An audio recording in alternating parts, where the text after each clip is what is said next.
a hassle if we don't have our video. Yeah. All right. All right. Okay, good to go. So the time is now 6:31. Present are Kim, Brandon, Don, and Charles. Staff present are Sean and Brad. We have two members of the public present, Steph Moritz and George Sens. First item on the agenda is our minutes from July 8th. Are there any corrections that people would like to offer to those minutes? Seeing no corrections, I accept the minutes as they've been written and submitted by Sean. Next item on the agenda, 2025 operating budget, Department of Public Works. Right, and there's a version in your packets, but I am going to try to bring up the Excel version itself, just so we can make any notes.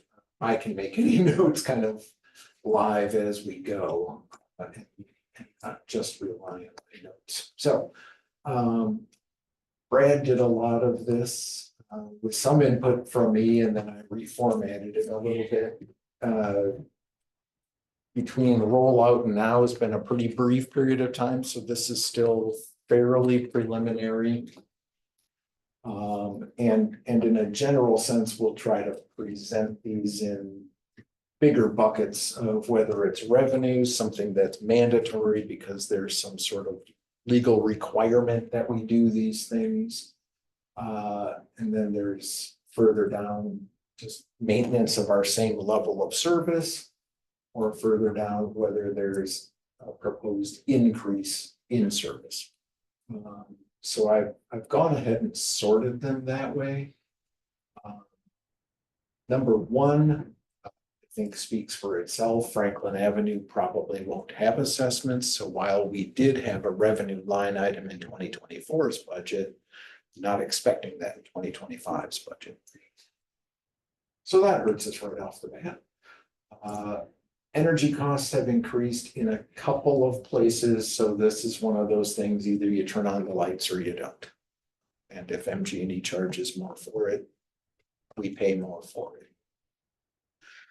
These are to some degree guesses, and we may refine them as we go a little bit before turning them in mid-August. But that's just a heads up that there are a couple things in that category. Personal protective equipment, that's all our hard hats, our gloves, our boots, the kinds of things that protect field services in what they're doing. Those costs have steadily been going up as well. So this is, in some regards, just maintaining the same level of protection. It's just that stuff costs more and it's not optional. We're committed to doing that. We do have a reduction proposed in bridge inspections because we only do those every other year. So in 2025, we won't be inspecting bridges. The flip side of that is we probably will be doing some bridge repairs. We just won't see that until the capital budget. So this year that'll be down, next year it'll be back up. Our City of Middleton is one of 3 municipalities that work together at the closed landfill. So that's called the Metropolitan Refuse District, MRD, because we love acronyms. But City of Middleton, Village of Wanakee, Village of Shorewood Hills all participate in that. And we do it on a prorated basis per capita. So we're the biggest partner in that, followed by Wanakee, and it's fairly small for Shorewood Hills contribution. But I ran just a really rough budget number, and it looks like that's going to have to go up too to keep operations going next year. And most of our operations really are environmental testing, balancing gas fields, running the flare, that sort of thing. It's not like we're in the landfill business anymore. We're in the closed landfill business, if you will.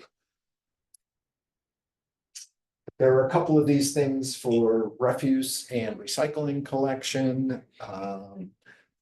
last year, as we were renegotiating our contract, the per cart price had decreased. It's on a multi-year contract, so we know that next year's price is going to increase. It actually kind of puts us back next year to where we were 2 years ago. So there was a little bit of a dip. And even though this is an increase, it's actually going to be flat then to 2023's budget numbers. And that's expecting too that we're going to issue more carts in some of these new subdivisions. So neighbors are moving into Red Tail Ridge and they're going to have cart service. And the price is going up. So kind of a twofer. So that's those couple of things. Equipment repair. So this is largely our fleet maintenance accounts. And we have a pretty good track record that it bounces around in about the 135 range. So while we've been bumping that up, we've always been falling short. And so this is an effort to bump it up a little bit more with the hope that even if we fall short, it's not too short. Going on there. This next line item, maybe I can highlight it differently, is really several pieces of equipment, none of which rise to the level of being a capital budget request. That has to be $10,000 and forget if that's 7 or 10 year lifespan, but it's got to have some life to it too.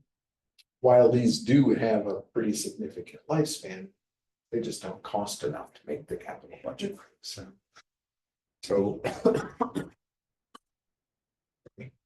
part of the request is to replace some of these pieces of equipment. And Brad's available if you have specific questions about any of these things. But it's mostly bandsaw, drill press, and then the copier out there actually was a hand-me-down from the police department. It wasn't working for them. The operations center got it. Yeah, actually, Brad, what's the bandsaw you're looking to replace the current one with? Or have you not identified that yet? We haven't identified the exact model or the specs for it yet. We did get some ballpark estimates for various ones. Metal cutting or just I just want to know what the use is. Yep, for metal cutting and fabric. All right, yeah.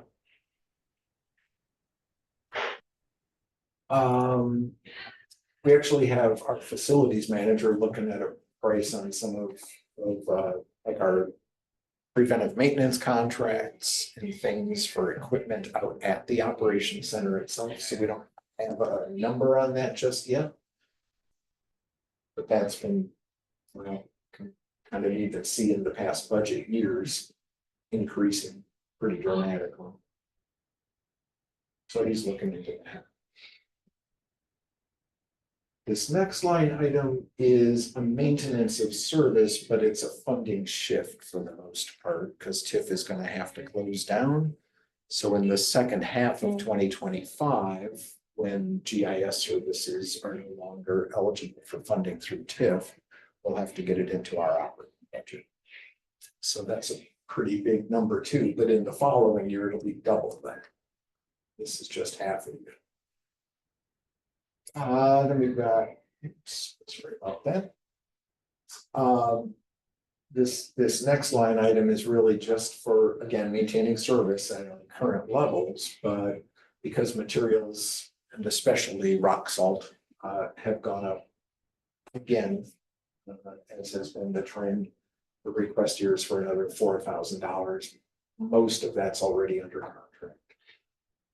So, because we have to commit to buying our salt in April, that's just the way it is. Next piece is, this is our signing and paint budget, which we're always behind on. So we have been picking that up, but this is a lot like our fleet maintenance. Almost every year we go over budget in these things because there's just more need for signs and pavement marking, it seems. And especially the more signs we add, the more we have to replace every year. So just keeps costing money. The next one really is trying to our sidewalk maintenance program. It's a pretty big ticket item, but our sidewalk maintenance program is in the operating budget that had bounced around between capital and operating for several different years. Lately, it's been pretty steady in the operating budget, but it's also been cut a few times over the years. So while we are required that if we're going to have sidewalks, that we have an effective maintenance program, because that's our only liability shield from really significant losses. We've been whittling down from an 8-year cycle where we're not able to keep up in a given year, largely because while our funding has been decreasing, the costs have been increasing a lot. And so we still say we have an 8-year cycle. On paper, we do. We just don't get around to everything that we should get around to in 8 years. And so it's becoming more of a 9-year cycle. I'm hesitant to retool the program that way, but we may have to have that discussion if we can't figure out how to fund this, because it's really workable either to send staff out, mark sidewalks, alert neighbors, and then say, yeah, but we're not going to get to it this year. Maybe next year. Do you think that the current increase is sufficient to make up for previous shortfalls and the maintenance program we want to run on an 8-year cycle? Right. I asked Tom Weber that. He's the engineering technician that's been running that program for years. And he thought that would at least give him a fighting chance of keeping up, which is good news. And part of it is too, the more we stay on schedule and the more we keep at maintenance, the less there is to do in any given year. I mean, we came from a place of pretty deep neglect. Yeah. And so it was a lot of catch up. And so we're trying to get to a place of more maintenance. While I would hope this number would decrease, I mean, you see it here, the unit costs numbers went up. I mean, I remember when it was $4.50 a square foot, and now it's $14 a square foot. It's just not in the same ballpark as what we had been dealing with not so long ago. And that's over and above what the residents pay? No, that is what the residents pay. Oh. It's just that we don't get to charge all of it because some of it's city sidewalk Right. or curb ramps. Right. And the second part is we have to pay for all that upfront. So whatever we get back goes into a revenue account that Okay. helps with the Okay. budget, but it needs to be here first. Okay.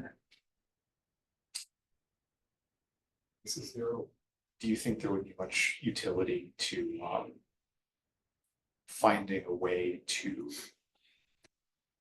put more money in this year so we're really caught up instead of falling behind? Or do you think this is, I guess I'm asking like, The goal is I mean, just to catch yeah. up in our 1/8 Yeah. of the city, yeah, not the whole city. no, I know I'm, you know, because the way you described it was this gives us a fighting chance. Like maybe let's see if we can find a way to put a little bit more in so that we're certain we're going to get it done in that 8th of the city. Well, I wouldn't be able to take a stab at that unless Tom went and looked at the next part of the city. Okay. It's premature for that. But so this is his Yeah. guesstimate, if you will, which is way better than mine. So anyway, and that's a pretty big ask. I get it. The Finance and Personnel Committee is going to have some angst with this budget request, as is, sure.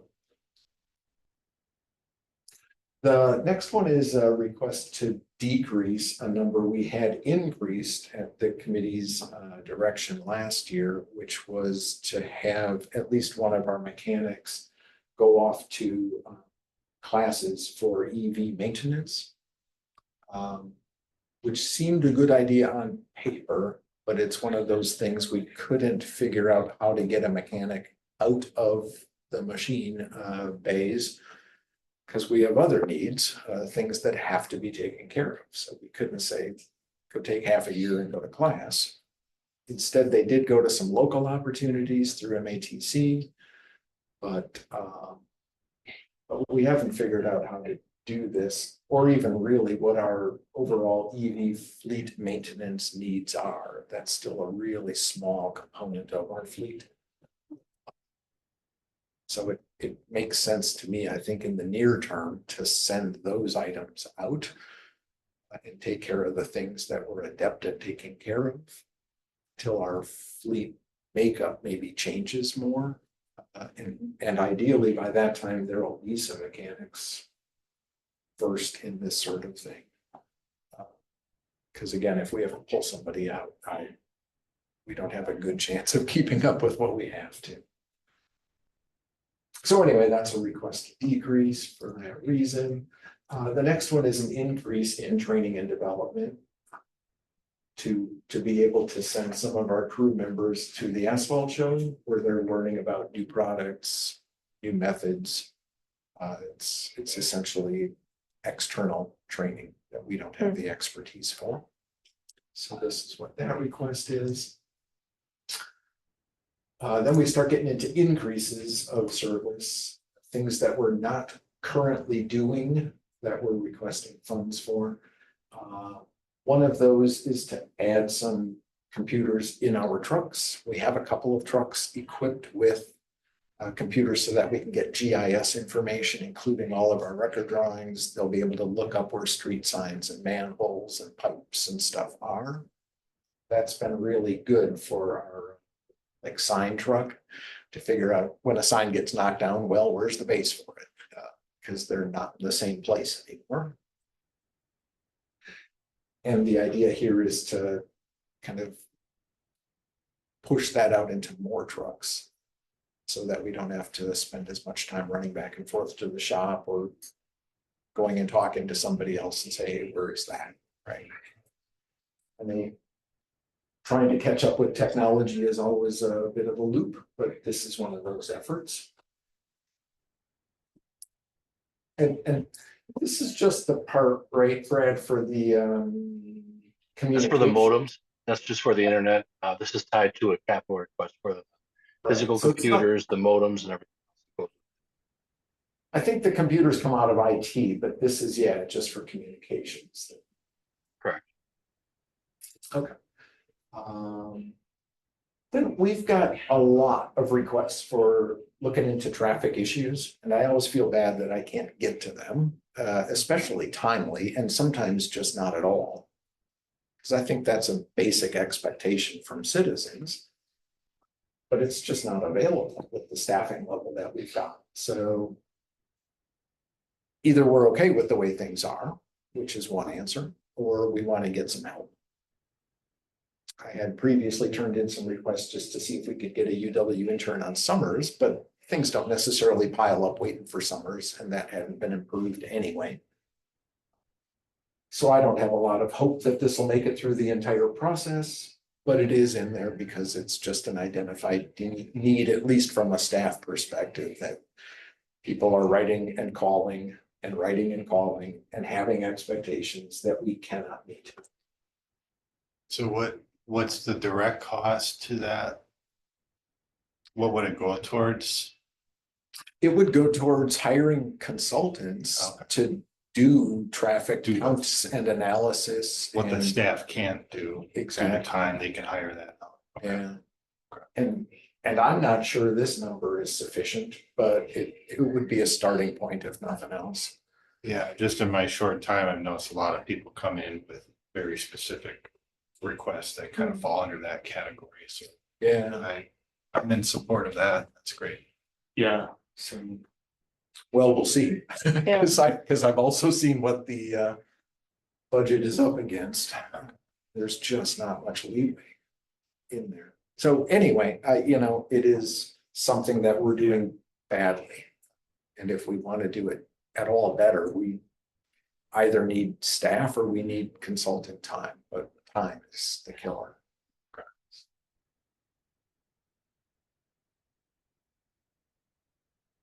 A couple of other things we're looking at an increase. We started last year with making a shift from some community development authority funding over to the city general fund operating budget for downtown snow removal service.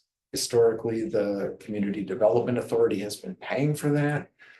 We last year rolled about a third of that money into the operating budget with the intention that over the next several years, we would get that into the general fund. So this request, while it's an increase in service from the operating funds perspective, the general funds perspective, it would be maintaining the actual existing service. It's just putting it into taxes instead of CDA. And then this other increase in service would be to hire out our current downtown snow removal contractor to go clear bus stops more timely. Right now, that's on our street crew to do most of that clearing, and they don't do that till after the streets are cleared, which means bus patrons are using driveway aprons as often as not for a day or two. That's what we've got, and that's, it's not like it's not working. But this is one of those initiatives that if we want to get that done faster, we'd have to expand our ability to remove snow. The current delay is sometimes a day or two before those are cleared? Yeah. Okay. Yeah. Because often enough, we'll go out at night and then in the morning come and do cleanup plowing, you know, because people had their carts out in the street, which they shouldn't, but they do. Or they're parking along the side of a road, so we've got to go clear all that out. So it almost amounts to plowing stuff twice to get through a road. And we've got fewer bus stops than we used to. That's one benefit of having the new service routes, but there are still a lot of them. Just getting those cleared off takes time. So. And that's up to 3 inches of snow. What was the estimate for more than 3 inches of snow? We didn't get that number yet. And at least there are fewer of those. We tend, historically, we've tended to get a lot of little snows and some bigger snows. Yeah, I'm looking at this, we've had, at least for the past few years, one larger snow event that was much larger than 3 inches. So I just wonder what the number for that is. Yeah, so we didn't get that number. We could get that number. I think this again is a pretty big ask all by itself, but the good news is, at least on a really mammoth snow, we have the machinery to get to it, just not right away. And on bigger snow events, people tend to be a little bit more understanding that things take time to clear. So, Okay. Yeah. they do it at their house too, you know, doesn't all get done first. So that's what we identified. I had a couple placeholders down and I had more yellow than white here, so I didn't include them yet. And I don't know if we need any more adjustment downward to the recycling center revenue, but we'll look at our trend. And our mailing costs had been about $1,400, which is what we're funded at, so I don't know that we need any more money there. Right now, these are just ticklers, not on the list. Yes, just that was the quick review. Are there any specific questions, suggestions, edits? Are we missing something that you know of as an initiative we should consider?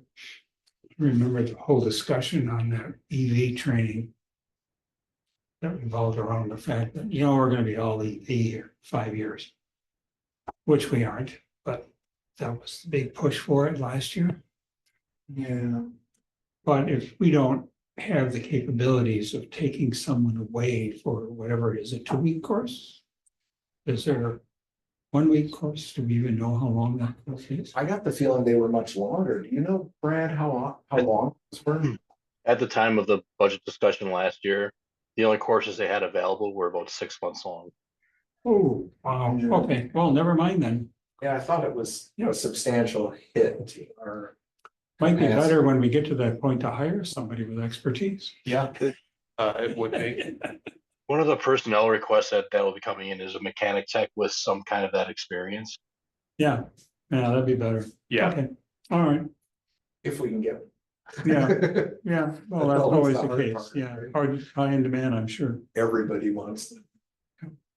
So Sean, like year to year, are you tracking total, like what percentage you're increasing from 23 to 24? And what the change is proposed for 25? In terms of totals, not just one line item, but. Like if I summed this Yeah. all up, Yeah, I didn't, but since it's in a spreadsheet, I can just well, run my cursor down this decision column. I'm just curious, I know inflation's kind of, So that would be asking for an extra $150,000. you know what the difference from 23 to 24 was? I don't know offhand, let me. Get this. What was the total budget last year? It was something in the low 3 millions. So 150 is not all that much, 5%. Or 34, right? So Like 152. Extra. 4.3. Hmm? I think it's 4.3. Oh, gee, not 5? So it's 4.3 coming from the administration person, not the Yeah, so- engineer. Of just these line items of our budget, it was 1.6 in 2023. 1.7 in 2024. No, it is 5. So in the round numbers of an extra $100-some thousand. okay, All right, I think it's around 10% increase, which sounds about right. 10% increase over the increase. Not the overall budget, Right. so. Yeah. So again, I mean, this is the kind of thing where they ask me, what do you need? Yeah, Whether we the can wish afford list. it or not, that's a different Yeah, question. the wish list. So I never take it personally when someone says, no, we can't. But all I was trying to identify is then, well, then here are the things we probably can't do. So what do we need to do with this? Approve it to go to finance for their review, or do we Yeah, sit on it exactly. until you've got some more holes filled in, or? If you want me to bring it back, we will be meeting again before this is due. Yeah, let's, If you're happy enough with what you see and you don't foresee the need for changes, then recommending it, to staff one to incorporate hold. into the whole document. One hole didn't bother me. I mean, it's not gonna be that significant. The one question. Oh, yeah, I don't have a number yet from Kyle about the equipment maintenance needs out at the operations center. Yeah, But it's not gonna be a big ticket item, even if we do get some sort of increase, we're talking in the thousands of dollars, not tens of thousands of dollars. so you need a motion to send it to finance for their initial cut? wait, before we do that, I have one more. Yeah. So we're testing out the consultant for these traffic issues, really. I mean, we're like that. As an Yeah. initiative, we'd be Yeah, we asking are. to fund that. Yeah, I mean, do you think 40,000 will be enough where we'll be able to run more than 2 or 3 studies? That depends how much time they take, and they're all a little bit different. Yeah. When someone says, oh, should we put a stop sign here? We have a very metric oriented algorithm for figuring out whether it's warranted or not. And that doesn't take a ton of time, but when Yeah. somebody says, I'd like to get through the neighborhood traffic management program, that can take a lot of time. Yeah, I'm thinking just about the ones that we've had people come to the community with over the past year. As a representative sample.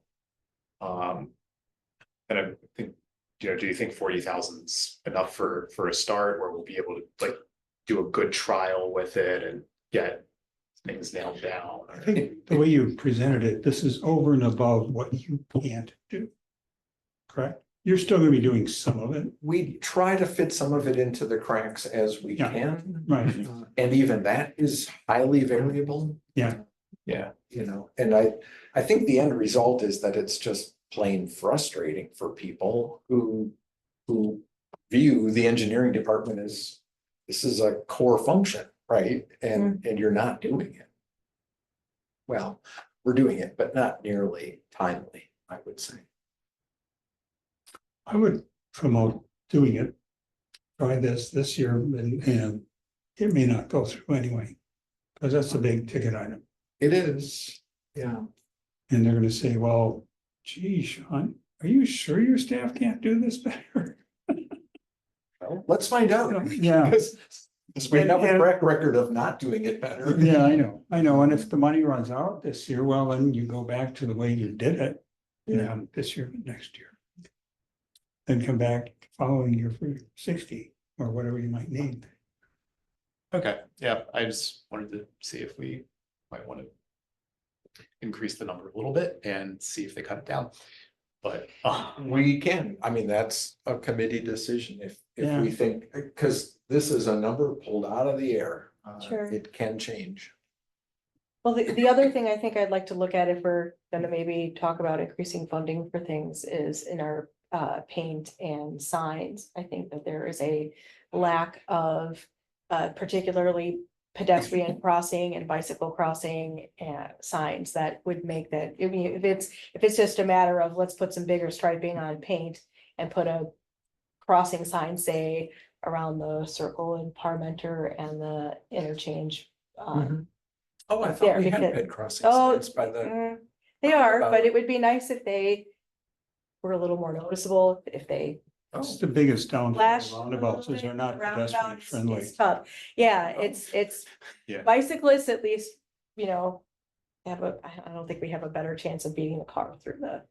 It's not, and there are other places, like, that's just the place that annoys me personally the most, because I bike through there most often, but I go through there's, there twice a day. yeah, I don't, on a bike. Yeah. Oh, yeah, I hate the jog over, anyway, but I just, places like that, right, there where we can look at increasing safety where there are conflicts between bicycles, pedestrians and cars. Sure. The crosswalk at Costco, for example, where I have, where that bike trail goes over the driveway that exits Costco, Oh, is a yeah. huge Yeah. conflict point. There's maybe something we can do with signage or paint or something in that regard, or as you're going along, Century, the in and out for CVS and Goodwill. oh yeah, that's Yeah, a nightmare. that one's slightly better than Costco, I think, because the sight line from the driveway is a little, like the sight triangle there is a little more open than that, but I've been nearly hit in both places, which. Yeah, So you want to, I mean, we're not getting into the policy of every potential use No, for it, no. but you think adding more funding for signs Or at and least- marking, thinking that policy changes are coming, Yes, let's maybe think about that a little that we bit. could cover it. yeah, and those two specific intersections have come up a bunch at Pet Bike and Transit, Okay. and I think once possibly twice in this committee. As part of a broader discussion, so. So that would be in here where, yeah, this was just gonna be maintenance of service and maybe not even that, but. Right. Because every year we fall behind our budget, trying to keep up with stuff. And every year we ask for a little bit more. What I'm hearing you say is we should ask. We should a ask lot for, more. well, And define Whatever that a lot, means. right? Exactly, but let's, with these potential policy discussions in mind, I wouldn't mind seeing that number bumped a little more in order to accommodate those potential policy requests. Yeah, I think it's reasonably foreseeable that we'll be acting on that the next year. Or at least have it referred to us from Pet Bike and Transit. so should this be more like 12,000 instead of 2? I like that number better. Okay. Yeah. Maybe. But we'd like to change it, Gosh, that's- however. Yeah. Great idea, yeah. Yeah, let me open it. Just not, can't I cheat?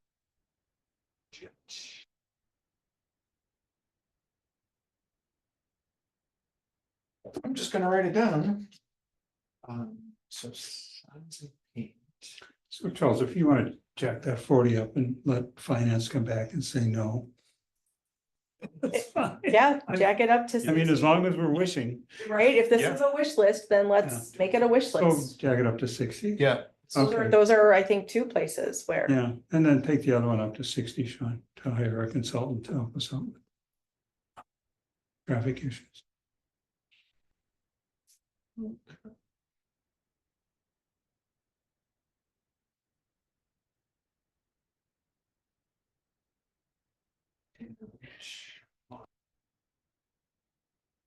That was third from the bottom.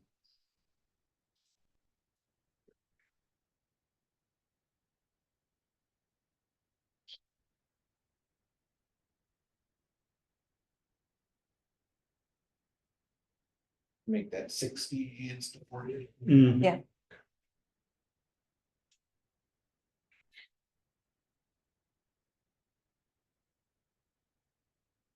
Right. Although at 60, maybe you just add another staff.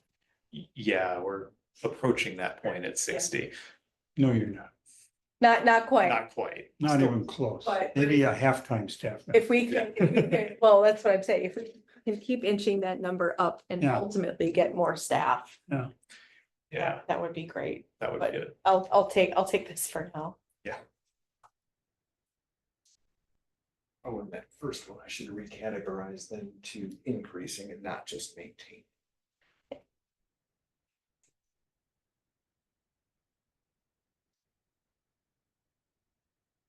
I mean, I think we all want a more safe atmosphere, and more safe city for pedestrians and cyclists, and we do need to communicate to people that that requires funding.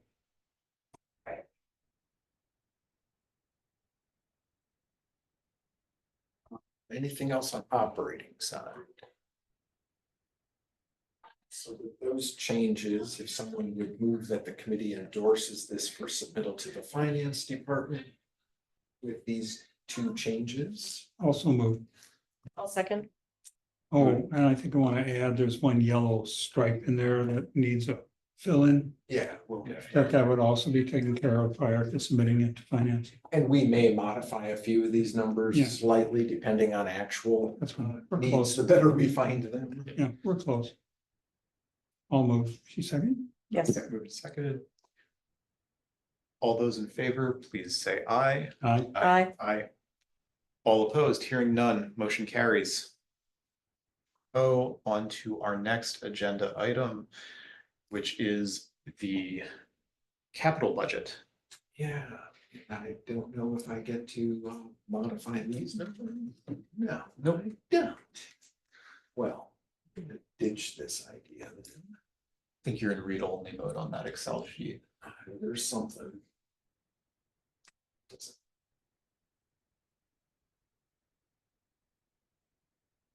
Are we supposed to be able to read that? I was just. Yeah.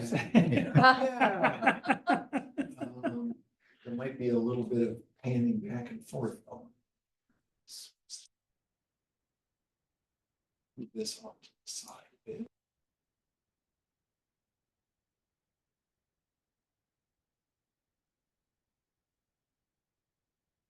All right, that's at least reasonable. Okay, so every year we look at the capital budget here in DPW world in three different buckets. One is everything about streets.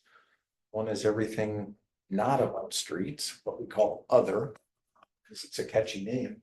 And then one called new vehicles. So this is not maintaining our fleet. This is not replacement vehicles. This is brand new stuff that we do not currently have. So we try to keep that list pretty short. So starting with streets, our overall target budget the last several years has been $2 million. So we set up our 5-year street improvement plan based on that number. And then we look at it 1 year at a time in more detail, just trying to figure out what the actual budget requests would be in any given year. For the other category, our non-published target number has been more like $100,000. And for new vehicles, there is no target sort of budget that the council has ever mentioned. So that's always just viewed individually. In terms of a broad overview, Parmenter Street, this is north of Century Avenue, out by Way Forward and Springs Industries up that way. So we've been trying for several years to get that designed, but with the state law about not allowing condemnation for anything that includes bike or pedestrian facilities, it's been difficult to figure out how do we do the design and get the real estate interests all on a voluntary agreement sort of basis. And so that's been difficult, and design has been going in circles.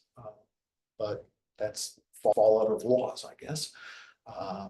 We are approaching, we think, verbal agreement with most of the owners. So once we get that design done, if we get that design done by this winter, we could bid it over winter and build it next year. If not, I think our funding goes away and it really no longer matters. So this is sort of do or die time for Parmenter Street. And that's to be funded out of TIF, which is why our fund go away. Street surface treatments, we do this every year. This is by far the best way we can spend street money. Just trying to keep good things good. It always upsets some people to find out that we're spending money on new streets. But waiting until they're bad streets is a losing proposition for us. So we've advocated keeping this as a very high priority. Resurfacing we put as a pretty high priority. It is our second best maintenance tool in the life cycle of a street. Just keeping an upper layer that's in good shape, even if the lower layer is having some distress, we can do limited patching before an overlay. So we've got a few streets planned next year, and that's a little over $500,000 there. And then we look at our soil borings and analysis for the following year. We try to keep that as a pretty high priority so that we can gear up for resurfacing the following year. We do have programmed this year as our sort of major reconstruction project, Franklin Avenue, major in the general fund, right? The Parmenter Street TIF is much bigger, of course, but the biggest problem here is replacing a really aging water main that was from the early 50s for the most part. So that's still all cast iron. Those costs, of course, go into the utility budget. So they're not part of this number. This is just street work with that. And that design's going on right now. The next two are designs only for the following year. So one is getting back to the Mayflower Boulder Columbus project. Some of you that have been here a while know about this one. For everyone newer, we ran into an issue with trying to fill in some gaps in sidewalk and could not reach consensus over what that should look like. So we just didn't do anything in the meantime, but it's back on the board and we're going to have that discussion again as to whether we should have people walking in the street or not. And if not, what do we do about it? So that's one of those design projects. The other one is Mound Drive, which is a pretty small street, roughly parallel to University Avenue, just to the north off of Gateway. And the interesting thing about it is there is a Native American burial mound near that street. In fact, partly into the right of way of that street. So that'll affect design a little bit because we're going to want to put some sort of recorded protection within the right of way to make sure that it's not usable for anything that would require excavation. So that'll narrow our effective right of way. And then Park Street and Elmwood, we have again design ongoing right now for some sort of pedestrian bicycle treatment at that intersection. I don't know what that might look like. But if they get a design done, we want it to be ready with some funds for its construction next year. And Elmwood Avenue traffic calming is one of those that's been brought up, I think it's been a couple of years ago now, and we haven't been able to do anything with it. And there have been sort of different factions of interest. It's a really long road and it's not one holistic neighborhood initiative. So it's sort of pockets of initiatives. And we haven't done anything with any of them. So there's a request to get some funding in there to work with neighbors and get some design ongoing. Similarly, Old Creek Pheasant Branch Road, we've made some progress. I would say it's been pretty limited progress. But to kind of deal with that in a more expedited or efficient manner is something it's possible to. It's the kind of thing that staff can fill in the cracks and keep going with it, but it's not going to be quick if we do it that way. My fears. Bellefontaine Boulevard, High Road intersection reconfiguration is something the committee brought up last year based on a recommendation from the traffic impact report of Red Tail Ridge. But we didn't get that funded this year.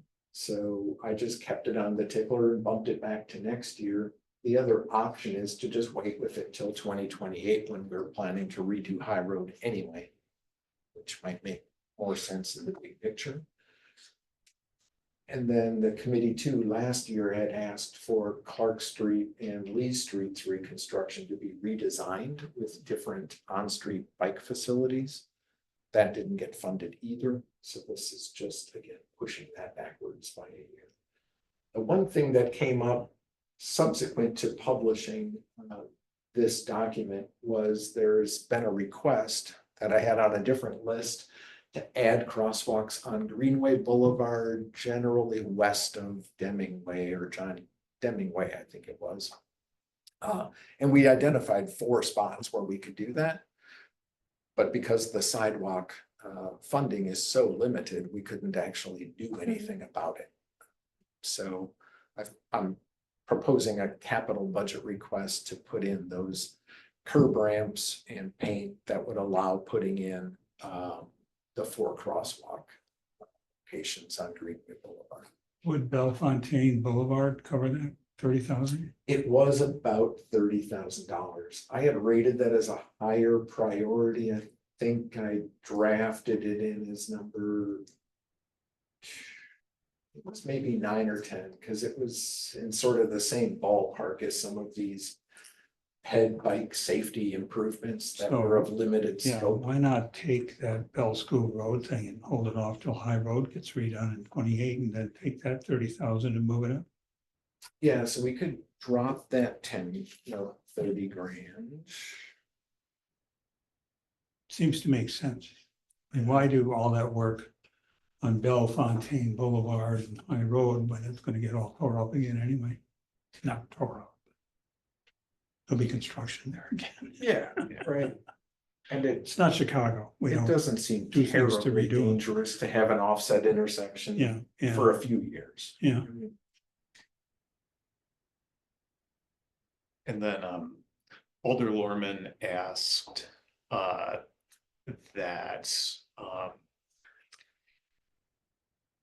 at this point, I state his support to keep the $25,000 in the budget for Old Creek Road and Pheasant Branch Road consultant work. And he'd like to add that it crosses Alder District 6 and 7 and has the support of both alders.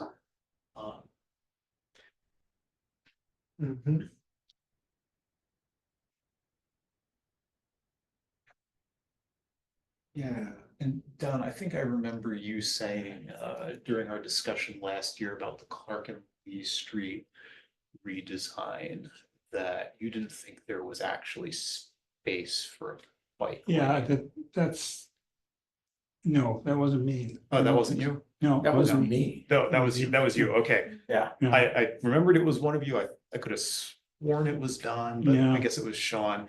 If that's the case, and you don't think it's possible to fit it in there, then maybe we just drop that and put that towards the 40,000 towards maybe being able to fund the 2 traffic calming initiatives we're looking at. It would still leave us with a $10,000 gap. But if we remove that, that's 80% of the way there for priorities 9 and 10. If we don't redesign it Oh, and for Clark and Lee Street, priority 12. sure, and I don't view this sort of as a, zero sum game where to keep number 10, we have to get rid of number 12. These all together in a general fund sense total up to just under $2 million, which is typically our target. So in theory, everything on the board would get funded. Right? That doesn't mean these are all great ideas. And so if we're not interested in doing something, like I am as interested as anybody in deferring something that we're planning to do in a few years anyway. But if we're not interested in redesigning a road that I think probably won't fit anyway, I'm happy to not spend the 40 grand. Yeah, I got no beef with that. yeah, Well, and it says completion of Conservancy Bend redevelopment, which is not in fact complete, right? There's still going to be some construction on Conservancy Bend. I was in front of Planning Commission not too long ago, and they've cut changing hands of the park now has kind of changed Yeah. the throughway on Lee Street, so I'm comfortable holding off on that. They Yeah, went to and look at built their those. sidewalk and we'll get into it on the next tab. Yeah. That raises its own issues. But I think the curb lines are where the curb lines are. So we've Yeah. got all these pedestrians and residents now moved in on a road that's falling apart and sidewalks that are partly there. And that's an issue. Sure. But we can take out the redesign anyway, if that's the committee's preference.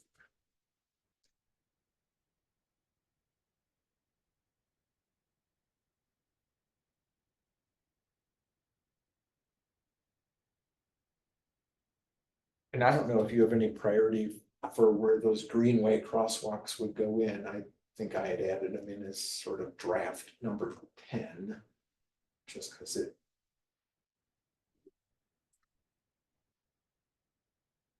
I'm sorry, maybe new number 9, because we had 2 traffic calming things, but putting in crosswalks on an existing street seems like a today problem. yeah. Yes. Yeah, that's very much a today problem. So maybe we'll put that in as number 9. It's more in the ballpark of this Park and Elmwood reconfiguration.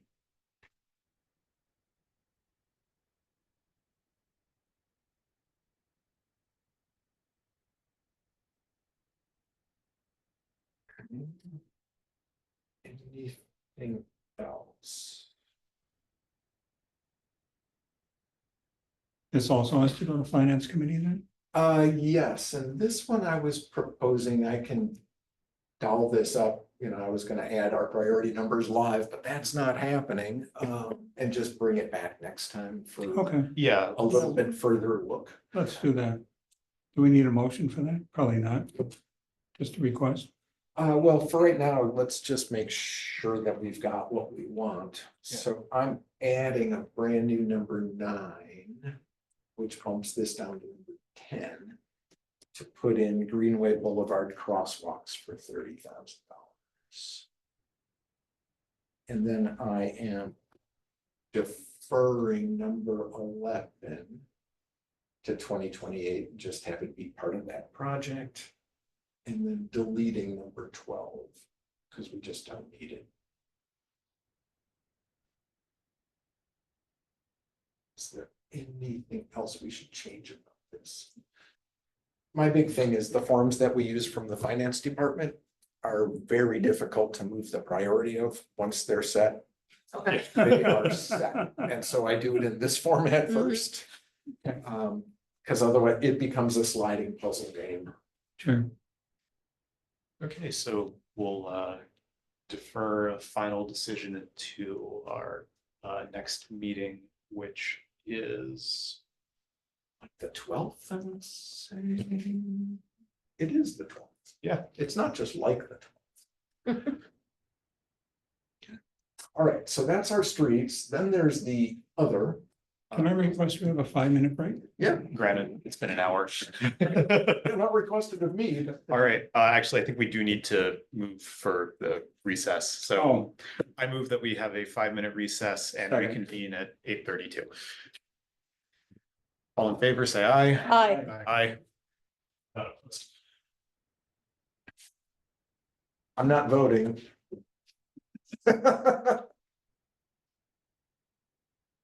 There was a time that I was an alternate to the plan commission. It's like, why would I vote on the plan commission? It doesn't make any sense.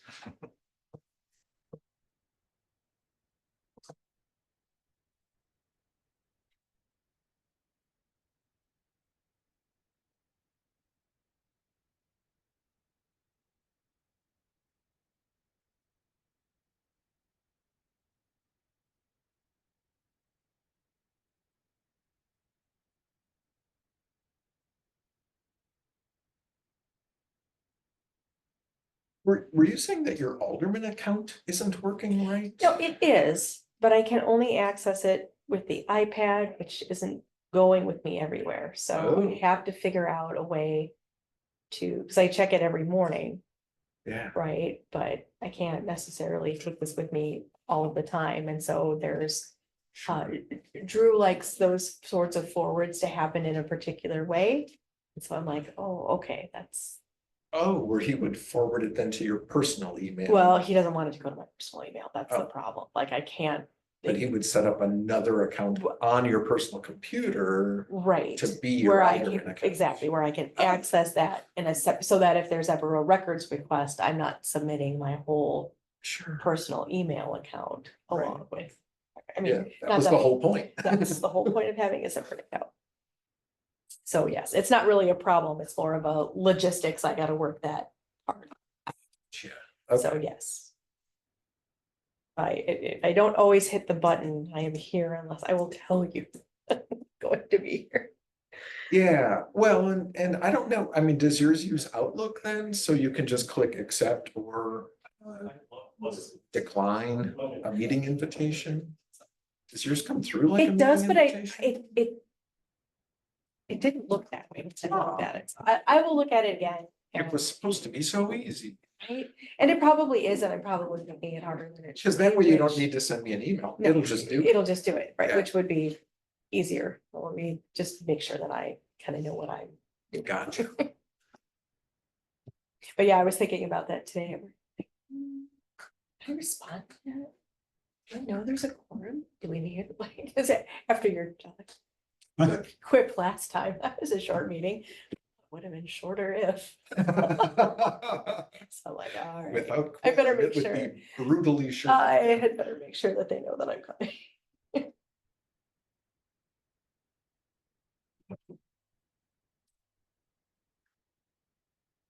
No, I love our tile. Yeah, It's like being in Woodman's or something. Oh, and Sean, this is actually the capital budget, is in the agenda packet, but it actually didn't make it in as an attachment. Which That's I'm weird, just realizing now because I'm looking because at, I even went and looked and it was there, but I can't, oh, I can't verify that on base is stable. It Yeah, I'm just sometimes not- works. oh, and wait. sometimes No, doesn't. I'm saying, no, never mind, I just didn't scroll down far enough. This is, Oh, it's yeah. there. yeah, it's there. Never mind. I just didn't scroll because I got to the end of the document, what I thought was the end of the document, and then I, gotcha. Oh, yeah, then I'm glad it stayed. yeah. Because it doesn't always. Okay. I have heard that from other staff that are like, hey, my attachment's gone. I thought, yeah, welcome to life. Yeah. Right. I mean, you didn't do your job, it just didn't stay. Everyone's present. We still have 1 more minute of recess before we reconvene. Left on our video and audio, so we're good. Yeah, but let's. Wait the extra 30 seconds, I guess, just to make sure. Right.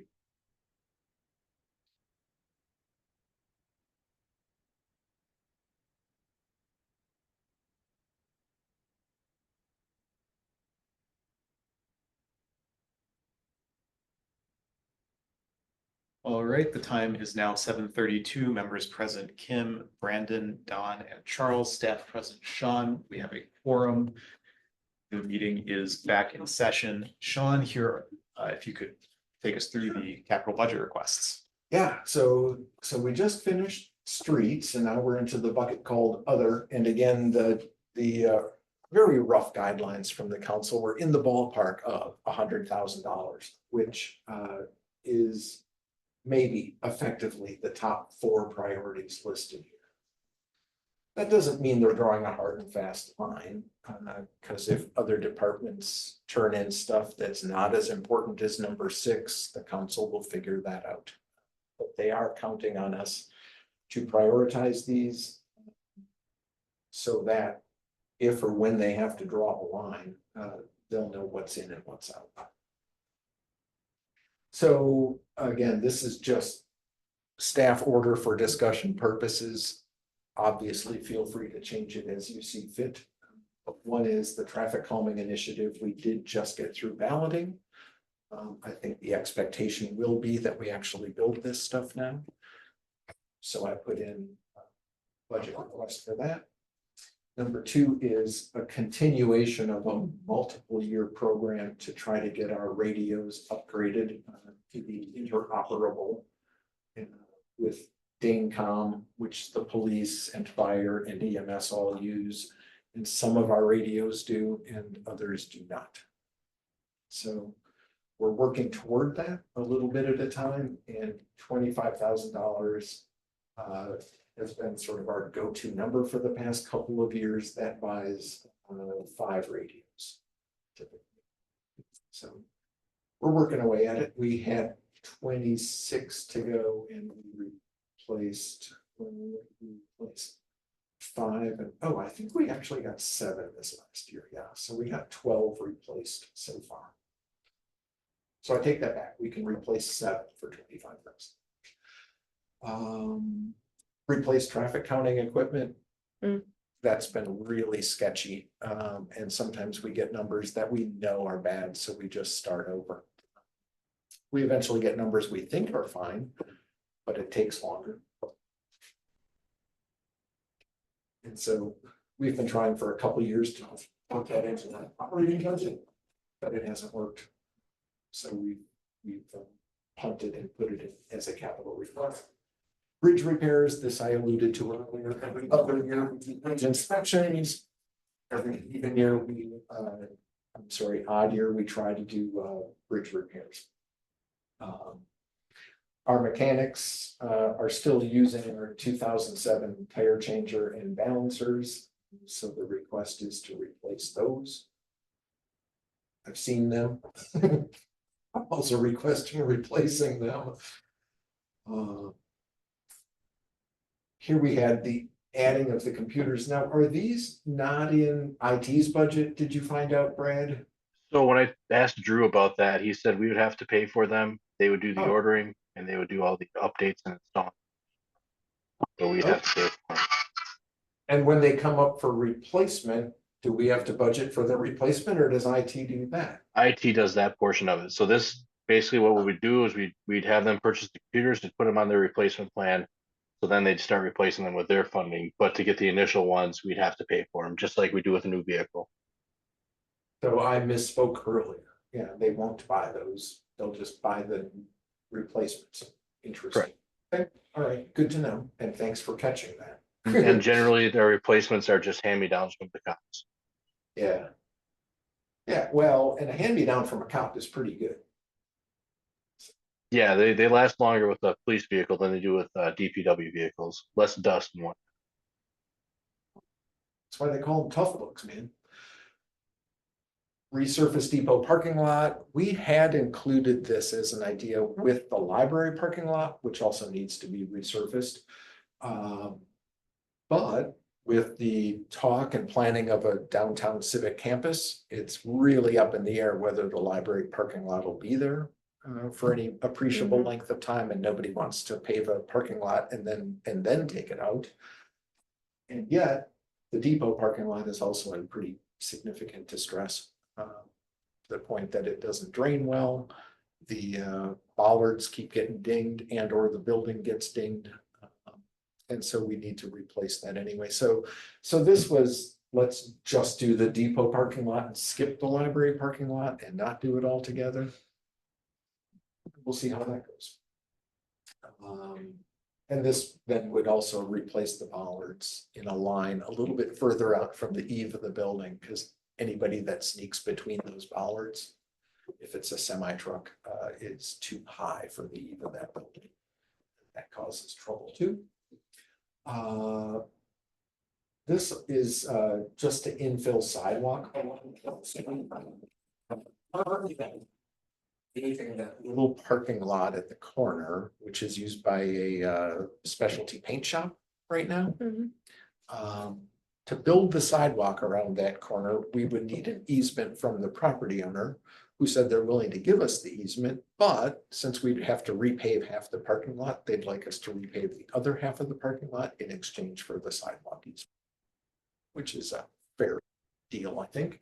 So this includes not only construction of the sidewalk, but also repaving the parking lot instead of just half the parking lot. So we wanted to see if we can advance that. Even if the road project isn't getting done, at least the sidewalk connection could be made then. Sure. Then we started last year asking for staff to include a budget request for a rectangular rapid flashing beacon. This is one of those active pedestrian crossing warning signs with the flashing yellow lights. We haven't identified a place for it until later in the game, so we just recently found out where this year's is going. And I don't have any place in mind for next year, but if the committee wants to put that in again, that's what it's here for. We didn't do anything last year with rail crossing repairs. And I wouldn't say these are in terrible shape right now, but the thought was we could do the one on High Point first and then the one on Deming and do them separately. Wisconsin Southern Railroad actually does the crossing work themselves at their cost. They just ask us to do the approaches and traffic control. So it's a pretty nominal cost to get the crossing repairs made. Would that be the same contractor that puts in the calming, That puts in, the calming on High Road? the timing is pretty tough. Okay. Because they show up when they show up. North High Point. Okay, yeah, never mind. Okay. I thought, I thought maybe it would work out. yeah, the odds of that contractor being there at the same time as the railroad contractor is Slim enough. slim. Okay, Yeah, all right. but usually the traffic control is fairly nominal. Okay, And yeah. our crew in the past has done approaches themselves. So we haven't even had to hire it out, just buy stuff and rent stuff. So that's been good. And then North Lake subdivision culvert maintenance, the entire North Lake subdivision north of Orchid Heights Park, up on the north side of the town, is got some siltation issues, some erosion issues. It's all their greenway. It's private property in their outlots. They never dedicated that as a city sort of facility. And I don't think they want to. It was really up in the air. Who owns the culverts then? You know, they right out into their ditch when so I think from a practical perspective, the culverts should be clarified as being city-owned. It's largely an under-the-road facility. And I think it was intended that way on the plans, though it wasn't entirely clear. But for that, we would need an easement then for our culvert end walls out into their green spaces.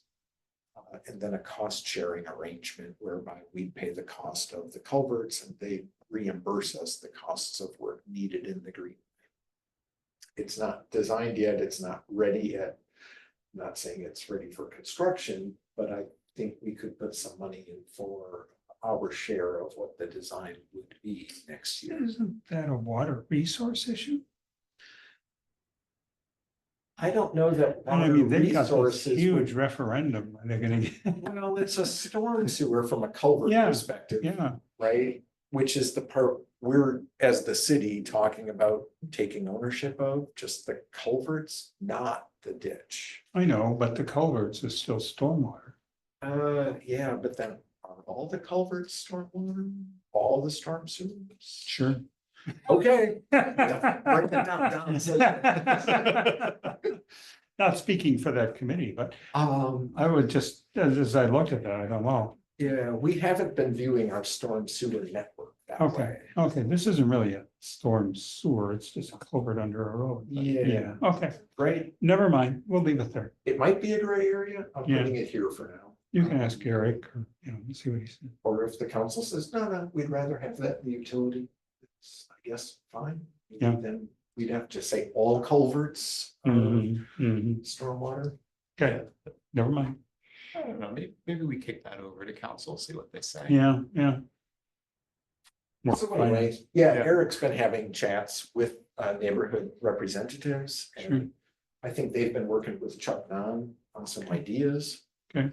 So this would be just our share of that design for them. So that's really it for the other category. And again, it's unlikely all of these will be funded, so I think priorities matter more here. Mhm.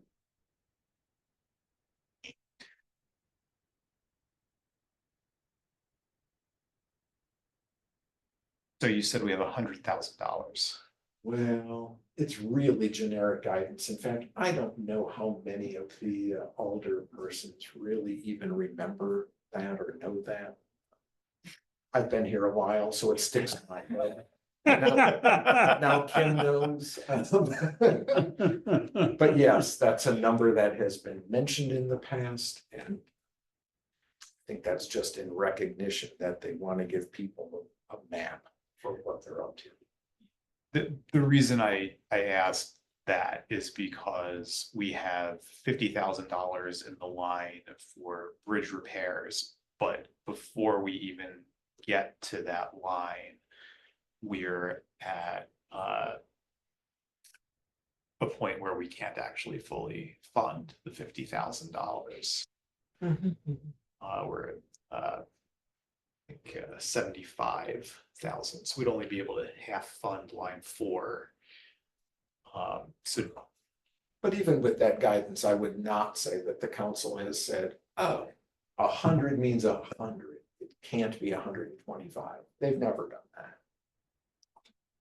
that. okay, I just wanted to make sure that we were able to fund the bridge repairs as budgeted. So is They've been this, a little more in the line of, I would say that if they're saying, okay, we spent 125, all right, we're probably not resurfacing the depot parking lot. If you guys rated that as number 8, it's not gonna make it. yeah, so these are ratings based on your staff's input at this point, I think literally mine. I'm not speaking Okay. for Brad here.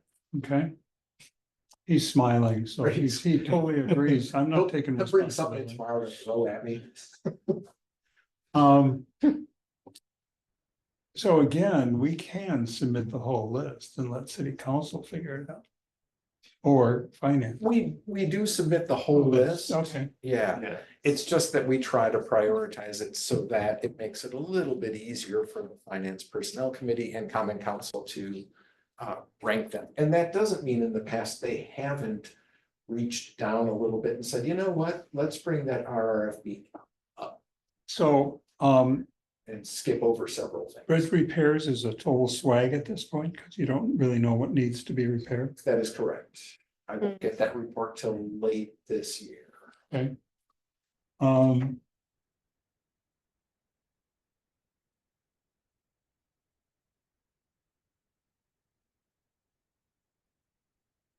Seems like this list looks the same every year, Sean. Isn't it? I should be getting good at this one. And it's, the thing is, 1 through 4 always changes, and it's not things from the lower level that get brought up. Some of them are the same though, like the radios, those Yeah. need replacing. Traffic calming, we already know that that's gonna go ahead anyway. Replacement traffic counting equipment, I think that's important, although if we're hiring consultants, do we need that? That becomes at some point a limiting thing for what staff can do Yeah, to fill yeah, in cracks. yeah. So I think we should leave it in, because my feeling is that we should do everything staff can do before we hire a consultant on those things. In my mind, and I'm one person on this committee. Well, and we also don't know how much, if any, of that request is going to get approved. True. Mhm. Yeah, we do know that we have staff allocated for some traffic counting already. Mhm. So keeping it there makes sense. Yeah, I don't see anything I want to grab down below and move it up, That's- other than maybe going.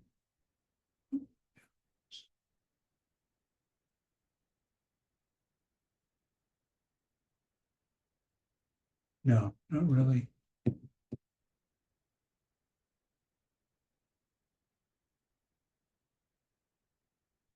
Rail crossings. done.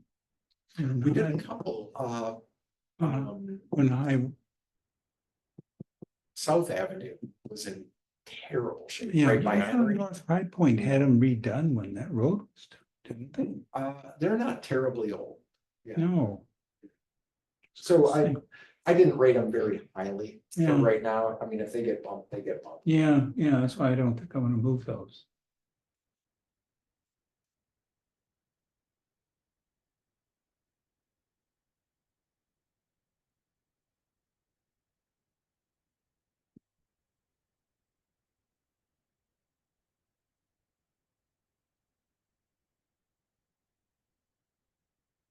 Big move. Yeah, and This is It'd what be we nice if said. we could get the Clark Street sidewalk done, Yeah, but I just don't know. If we moved Clark Street up to 4 and then everything else got moved down 1.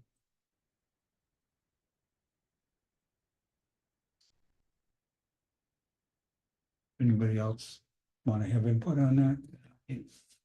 I mean, we promote sidewalks, continuous sidewalks, all of the city, and we fight to get them put in a lot of cases. Yeah, I don't know I don't know about bridge repairs, but Well, we need them. If the report Yeah. says you need them, then you better do them. yeah, that's why I'm kind of wondering about putting the sidewalk. Well, then above let's them. put sidewalk up to 5 and move the rest down. The Clark Street sign Yeah, moved from 9 to 5. 5.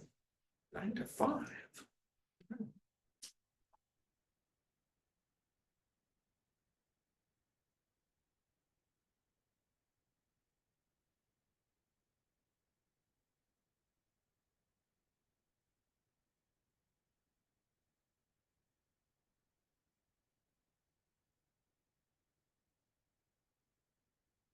I don't have a good sense, Brad, but of the tire equipment, are they able to go another year? I don't want to say yes, because I don't know that they will be. I know that it's getting harder and harder to find the parts since those exact models have been discontinued. So to fix them, it's kind of, Brian is putting them back together when he can. Like making his but own. they are starting to show some significant wear and tear and some failure. Well, they had that look the last time I saw them, yeah. I think they've had that look since 2010. Since we moved them. Yeah, pretty much. Well, they're up pretty high. I think that's, Yeah, a good thing for the Public Works Director to promote and at the other council. stuff's not unimportant, but yeah, I don't need a tire blowing up when someone's working on it either. Yeah.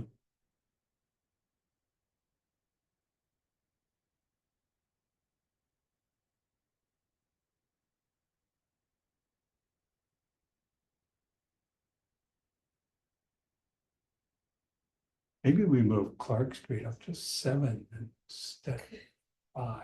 and Yeah, fire that's- changes up That's what there. I was just going to suggest, because if we replace those, if that's a significant part of our repair costs. Yeah, And yeah, we save in repair costs for that, by Yeah. replacing those pieces of equipment. keep changing that, Sean, I'm sorry. It's just ink. Let's kind of line out to the new number. I'll put this diagram going. Okay. My big plan of using an Excel sheet didn't work. Anything else from, Yeah, I don't know. otherwise I'd make a motion to pass this Or- on to finance. Or if we know anything that's not on here that we should be thinking about. Or anything on here unimportant that we shouldn't be thinking about. It's always good to know. I'm wondering if, just from a money / pedestrian standpoint, if we don't move that RRFB up above the $80,000 parking lot resurface, which is almost definitely not to happen.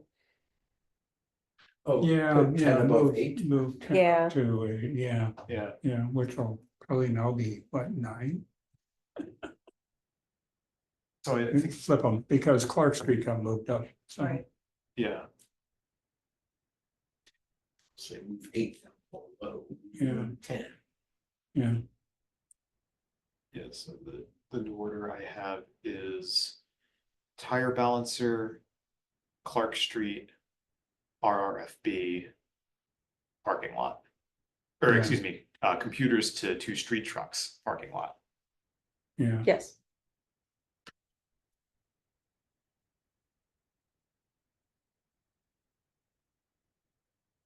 Is there any other discussion? Would anyone like to make a motion to recommend this to finance? I'll make that motion. Well, this will actually come back to the committee, I heard, right? That, are we coming? Capital. budget. Capital, Oh, okay, yes, yes, yeah, yeah, you're right, yeah, yeah. okay, yeah, Yes. all right, never mind. Yeah, So never mind. never mind, no Take it motion back. needed. All right, let's move. And then the last tab is new vehicles. And you've seen the request for a small dump truck previously. And then there's a request for another. Now, would this be an EV, Brad, that you put in? This. The funding is for ICE vehicle because we haven't been able to get the EV we ordered yet. So we don't know if it's gonna work well for a work truck or if it's heavy duty enough to work as a work truck. So this is just a regular internal combustion engine. Correct, and if it were to be converted to an EV, if it fits our fleet, then you'd add about $15,000 to that. And Brad, I remember last year during our discussion about the F-550, we were still waiting to hear from Ford about what their timeline actually was for making an electric F-550, if they, or even if they were going to. So they have actually slowed down their production of the regular half tons EVs, as a lot of companies have, because they're not selling like they thought they would. And a couple of the companies that were making the 1 ton EV trucks, they were planning on making them. They quit and they went over to making batteries or some other type of technology, and they quit altogether on trying to make a truck. Okay, so in your estimation, there's no way we're going to be able to get by until there's an F-550, based on my recollection of last year's discussion where we'd gotten to a point with the F-550 that it was just dead and being kept running by our mechanics. No, this is for an additional F-550. Okay, So the F-550 is actually on a replacement plan this year for streets department, I believe. This is to add in an F-550 to the streets Okay. department. all right, yeah, great. I just wanted to make sure that Yeah. I think things in with- the discussion Yeah. last year, there was one company in California that was thinking of entering this market. Yeah. and They Yeah. decided against it. Yeah, that Yeah. was Atlas. That's the one that switched over to doing battery. Atlas, that was it, yeah. Again, since we've kicked that can down the road more than 1 year, actually, that 550, that's been kicked down the road 3-4 years already. Yeah, yeah, and we'll still replace the one we have Yeah, that's aging. Yeah, So the question is, do we add another one? yeah. So, I don't know, at this point, maybe leave it the way it is, because we are getting that EV 150 to see how that works. Somewhere along the line, right, Brett? Yeah, that should be here. We got the VIN number for it. I believe it Oh. was last week we got the VIN number for it, so that means it's starting production, so it's approximately 2 to 3 months out. Well, that's a good sign. Yeah, I was very shocked that they They haven't Hey. quit. did that, so Yeah. So I think, Yeah, so this is again, a ranking thing, or if committee is opposed to something, we shouldn't include it. again, that 550 seems like it's been on the list for 4 or 5 years and we've never funded it, so Probably has. I think let's leave it. All right. and After 5 years of begging, Brad should get it. Do you want to leave the F-150 and list it at the ICE price or? Put it in as ask the it as an EV EV? price, yeah. Yeah. Yeah, and if they can't get it, they can't get it, and then come back to the committee to change it. So Yeah. we'll say update that price to 85. Yeah, but we tried. yeah.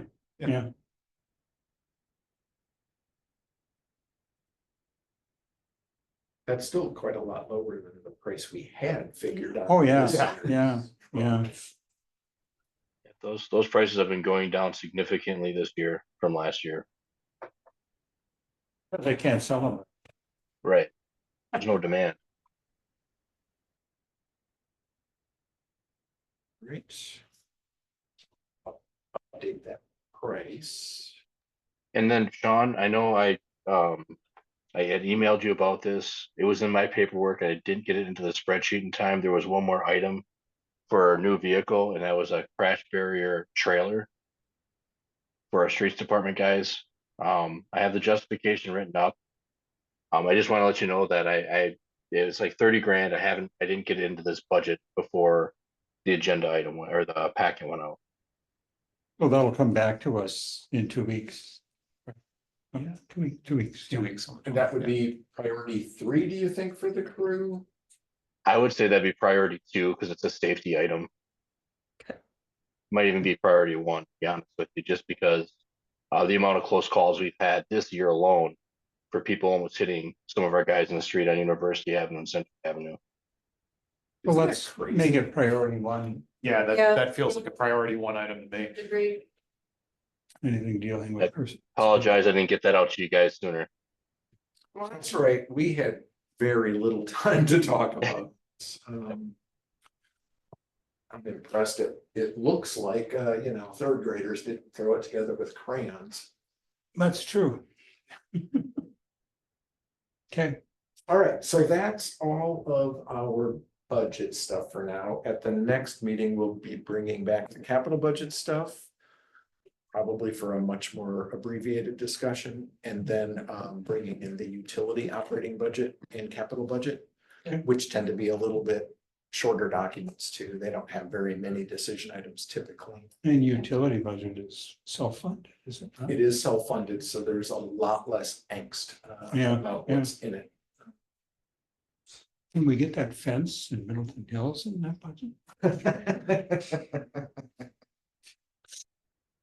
Let me answer that with a laugh. All right. So we've reached the end of our discussion on this agenda item. Oh, sure. Our next agenda item is policy development on street accessible parking. Yeah. So there's been interest off and on with getting some accessible parking spots marked on various parts of various streets. And I finally carved out a few hours here and there to take a more holistic look at what's going on and where and why. And we have some pretty clear deficiencies in angled parking spots for sure. I've had conversations with our senior center director because there were talks too about, well, shouldn't we have some accessible parking on the street right in front of the door to the senior center? But she didn't think it would be widely used there, and I would tend to agree with a curb in the way. So instead, we're working more on something that's like a courtesy sign that says, you know, if you're able to walk an extra 20 feet, leave this for someone who's not as able. It'd be much shorter, but with that same sort of sentiment to leave this for someone who actually needs it. And we're going to try to get some of those up in that parking lot between City Hall and the Senior Center, and maybe one on the street as well, right in that area. Because part of the deal with the accessible spots is unless you have that placard, you don't get to use it. And it doesn't matter if you're having difficulty walking, you need the license plate to say so. And so the feeling was, we have a fair amount of accessible parking near the senior center. What we don't have is convenient parking near the senior center. We're going to try that first. But over by Stonehorse Green, where we've got marked angle stalls, we don't have accessible parking. On most of Elmwood Avenue, where we have accessible stalls, we don't have accessible parking. Deming Way over by the fountain does. But then up by Tribeca, I think does not. And part of what I'm not certain of, although I did just get an email while I was gone last week from the city attorney, giving me some of the information I already had, but I think by him giving it to me, he's effectively agreeing that if the on-street parking facility is metered and or marked or signed, you know, that it's then that we trigger the need for marking accessible stalls. If it's something that's literally a designated stall and not just a free-for-all, which is most of our city. Because I think in the downtown, we can go above and beyond that if we choose to. But part of what I was wrestling with is, well, does that mean, you know, in the middle of every subdivision, we need to start putting on-street accessible parking, which is, I read the Ninth Circuit decision, it sounded like that's what they were saying. Is like, if you're providing anything for the public, you need to provide special accessible markings for those parking stalls. But I'm not sure the federal government ended up there with what they wrote. So I'm still in a little bit of a gray area on that, and I want to confirm with the city attorney in person what we're up to in that regard, because I'm not certain whether this sort of embedded legal question is answered yet. Still, this is draft, right? I don't think we're there at all because the Ninth Circuit is California, Arizona. We're a different circuit court, so our circuit court may not adopt the same standard. And that's more of a city attorney question. I think it's more of a city attorney question there. It's just that they tend to set precedent like any other US circuit would in answering a question. They're answering it sort of by setting precedent. That doesn't mean someone else couldn't ask the same question. Yeah, so I see that. I do think we have time to figure it out and really make sure that we get it right. So. And I think we've got some things to take care of that are clearly deficient. Yeah. While we're wrestling with that.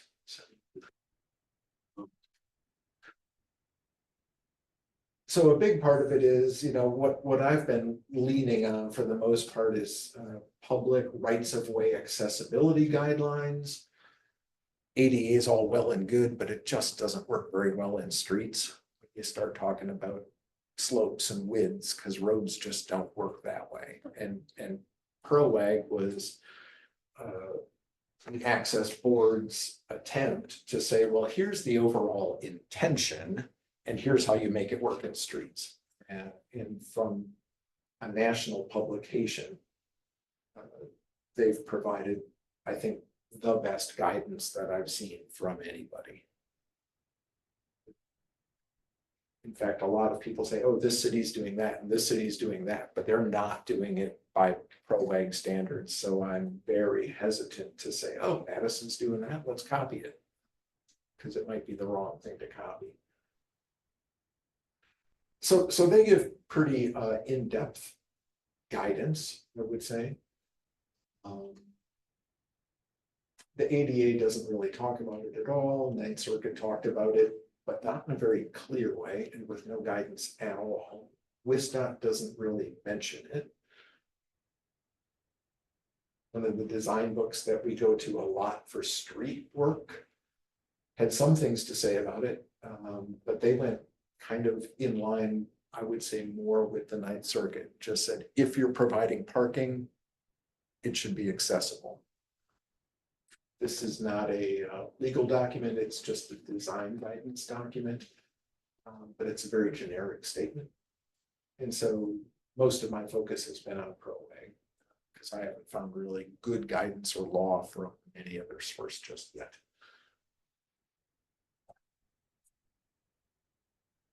So anyway, I wrote down a lot of the applicable guidance standards from ProWag to get it in here. I don't know if there were any questions on any of this sort of more technical stuff, but this would be the roadmap I would intend to follow.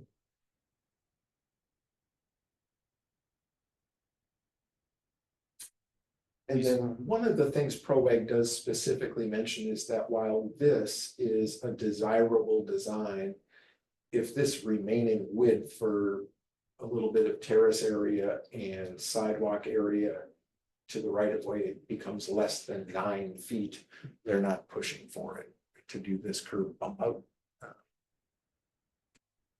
But that's one of those dimensional standards then, whereas if we've got this as 5 feet, this is 9 feet, we're 14 feet away from the right of way with our curb, then we should do this, otherwise not. And just make sure that this stall is near a curb ramp that gets people onto the sidewalk instead. And then I just added notes to, the City of Madison is doing stuff like putting these signs, but they're not always by curb ramps.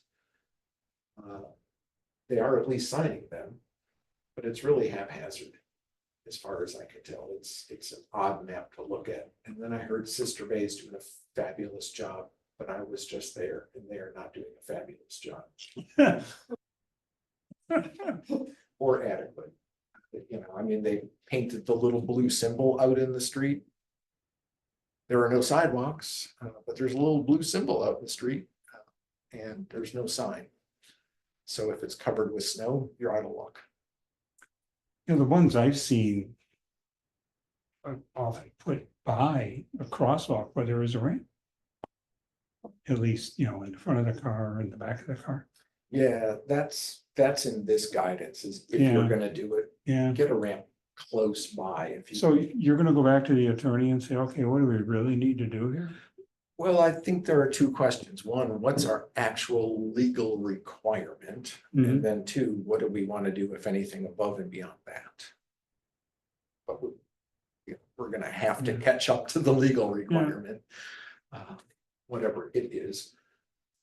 So the question isn't if we are going to add more accessible parking, it's where and how. And in what priority, I think, right? Because if we've got angle parking stalls that are marked, the guidance for best practice, if not law, says some of them need to be accessible. Sure. And here's where, and here's how we do that. Yeah. So that's the low hanging fruit here. Yeah, One that's- stretch of street that has angled. What's that? How many stretches of road do we have that have? Not a angled? lot, right? So No, I mean, the one across from Village Green. Exactly. So that Hubbard Aurora L shape around Yeah. Stone Horse Green Yeah, has some angle parking stalls and some parallel parking stalls. But they're marked. We just don't have any that are accessible right now. We should have two of them. So, that's a painting job. and the flip side is that often enough, we close both of these segments of streets for special events at the Stone Horse Green. Mhm. In which case, I think a rational argument could be made that we really should also then paint a parallel stall on, say, Elmwood Avenue near Stone Horse Green.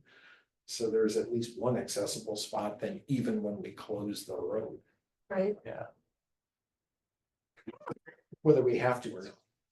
Elmwood Avenue, once you go west of the post office, even by the post office, Oh, yeah, Has a- yeah, ton of angle parking.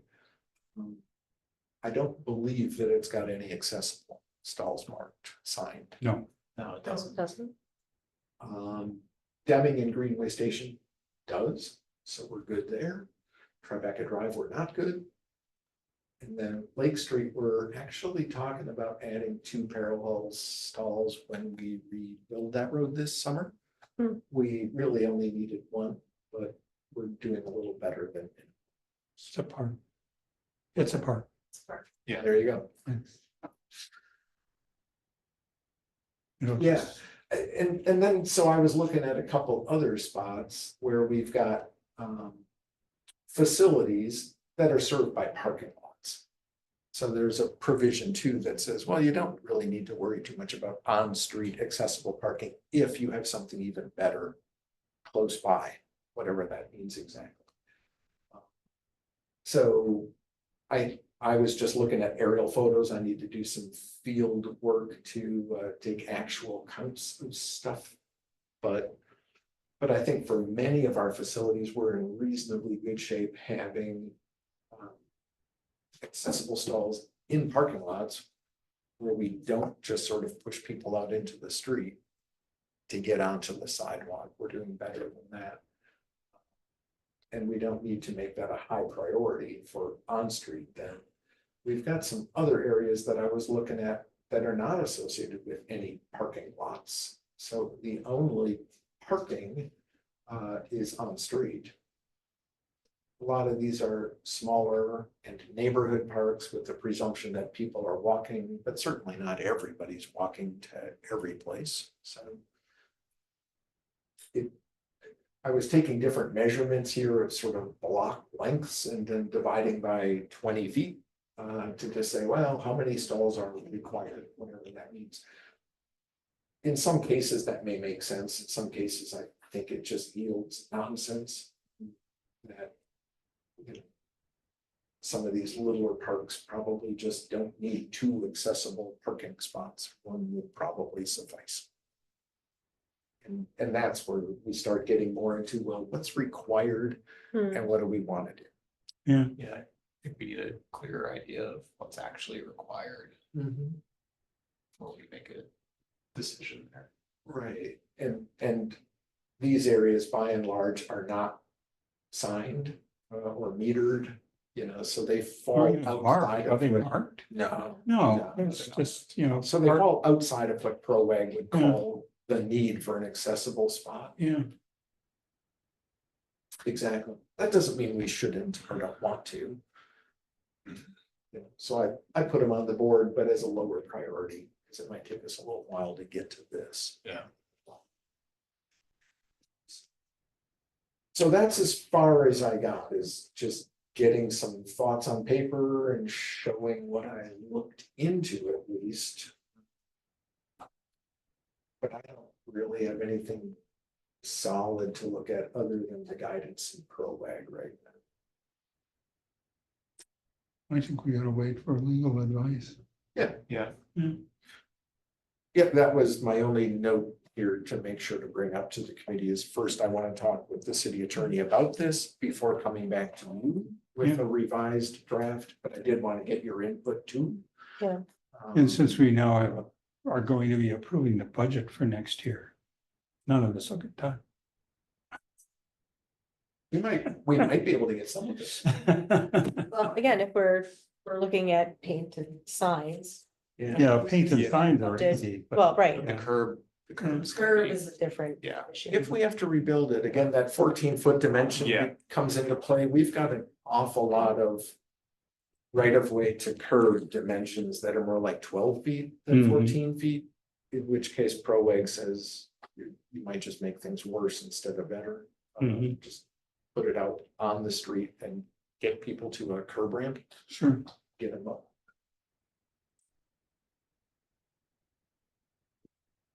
Okay. Um, So this is just an advisory thing for us to remember that it's coming back someday. It is coming back, and so I wanted to get your initial thoughts on if you saw anything that seemed startling, alarming, that should be changed, up to and including priorities. And then bring it back after talking with the city attorney. Yeah. One who has 88 plates. Do you? Yes. How about that? I did for a little while, but I had to break my knee Yeah, to do it. yeah, for both myself and my wife. But it's. Yeah, we've never had a problem. in the With city on-street With parking on-street parking. in general.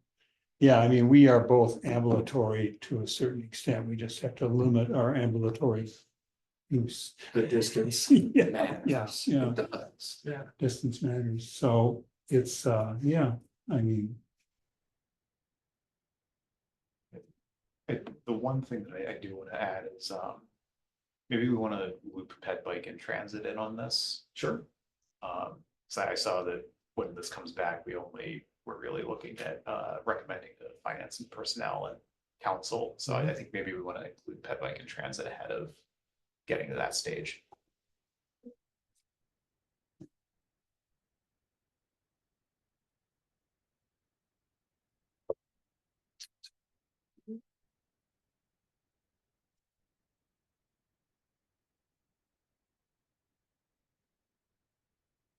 I think it's important to have some accessible stalls for the businesses downtown Yeah. too, like. Yeah.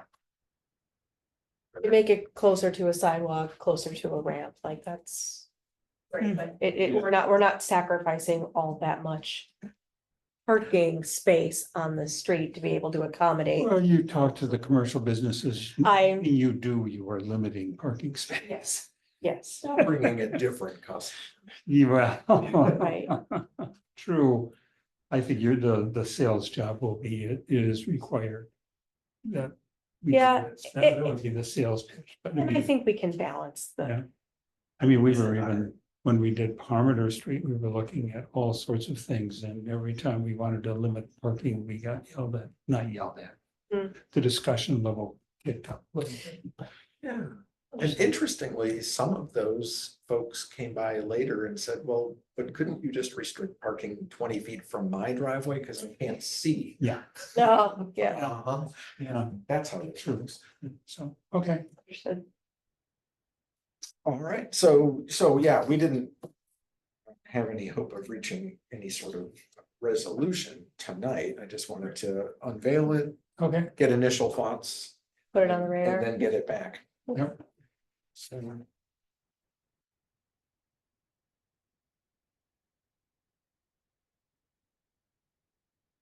So that gets us to the next policy development discussion, which is more about, oh, sorry. Yeah, now we've reached the end of that discussion. Yeah. Which is about wildlife signs. Go back to the agenda, because I didn't even have time to write it into a memo form, but just jotted some ideas down. And sporadically, I wouldn't say it's very often, but when somebody encounters wildlife in a street, then they call me and say, shouldn't we have a warning sign here? If we operate on that basis, I'm not just worried about the budget considerations as much as, boy, we'll have signs all over the place. Then warning about animals that will probably not show up there again. And so I wanted to pump the brakes a little bit, but we don't have a policy document right now that says, here's a sign that represents something unexpected, something that could present a danger, and something that happens frequently enough to warrant warning somebody about. But I'm not certain exactly what that means. So I think we ought to try to write down at least our best guess to put signs where they're helpful without putting them all over the place. On the subject of pumping the brakes, that area near the Conservancy on Park Street, south of Cromery, I've had to pump my brakes twice for deer. But also that's an area where I think most people could reasonably infer that there's probably gonna be wildlife. It's right next to a nature conservancy, You'd think. But. but helping And people be depending their where best they're driver is crossing, important. because Yeah, you often see bicyclists or pedestrians, so your mindset tends to be, I should slow down a little bit. yeah, Yeah. Whether I'm watching out for a kid on a tricycle or a deer shouldn't matter Yeah. a lot. yeah. Does the state have policy for when they put up animal They- crossing sign, or do They they? might, but it would be very different. than After 3 ours. cars hit deer, they said, well, maybe we ought to put a deer crossing sign up, which is a sure method of keeping the deer away. That's where the deer go then. Yeah, Yeah. they don't go there. Yeah, I don't know that I've ever seen a deer on a road where there's a warning sign for it. Well, when there's, on the interstates, it's 7 miles, so could be anywhere. But I mean, it seems to me that it should be more of a reactive thing, and people do actually call and say, hey, there's a problem here. Yeah, there's a crane here or a turtle Yeah, there, or yeah. I saw and Yeah, these things are all true, I'm sure. But I don't know that we can put a crane warning sign everywhere that somebody's seen a crane in the do they street. make a crane warning? sign? It would probably just say wildlife or something. Yeah. Or keep. Like hitting a bowling ball. Well, and I think someone felt bad. They saw a dead turtle and then they said, well, there should be a turtle warning sign. Well, it turns out there was. We have a salamander crossing on Frank Yeah. Lloyd Wright. Yeah. Never seen a salamander. I'm mystified by that myself. The Parks Department put that up without asking. No, There it is. Well, Who it's warning and of what, I can't Yeah, say. yeah. that being said, there's if you go across Park Street right by Tiedemann's, there is a turtle crossing sign and there are in fact turtles. Yeah. Crossing there, yeah, Yeah. yeah. As well as between Tiedemann's and Strickers. I don't know if there's a sign there, but I know that that's a It was pretty, on Voss Parkway that Okay. someone reported the dead turtle and there's a turtle sign. yeah, But then I thought, there's so much to look at. It's hard to see a very slow moving, very low object that could be a leaf for all we know. Yeah, I cut people some slack for that. Like, if you didn't Oh, see it, you didn't see it. I think really what we're looking at for these signs is animals that are large enough to actually cause damage to a vehicle or injury to the driver. Like those are really the collisions that I think we're concerned about, right? Like, Those are the ones that yeah, vehicle crash, mhm. they'll track those. So I can look up deer crashes. yeah, They're on the Beltline, Century Avenue, to some degree Allen Boulevard. But they don't tend to be on local roads. That was my first thought too, is like, Yeah. oh, let's find the hotspot. Yeah, the hotspots are not in our sign territory. And people on local roads are going slow enough. Yeah. Well, even, because I know there's interest on Pheasant Branch Road, Yeah, yeah. because there's conservancies on both sides and it's a small rural street. And I've people come go around fast on corners it, and yeah. seen deer and Yeah. then 30 seconds later, there's a fawn and then another fawn. Mhm. And I'm like, could you travel together? so These things happen. your thought here is to develop some kind of a policy as to, I think it would be helpful because otherwise I think we're gonna have some signs here and there without any clear idea why they're there or if they should remain there. I mean, if there's a salamander sign and no salamanders, we shouldn't have a sign. Because it's warning Right. people of nothing. And that's just as bad as warning people of something. It tends to breed disrespect for warning signs, because what does it mean at some point? They actually say that the warning sign for the thing that isn't there is worse because it reason. Uh, That it becomes furniture. Like, of course it's there, who cares? Well, guidance would be, you have to field complaints.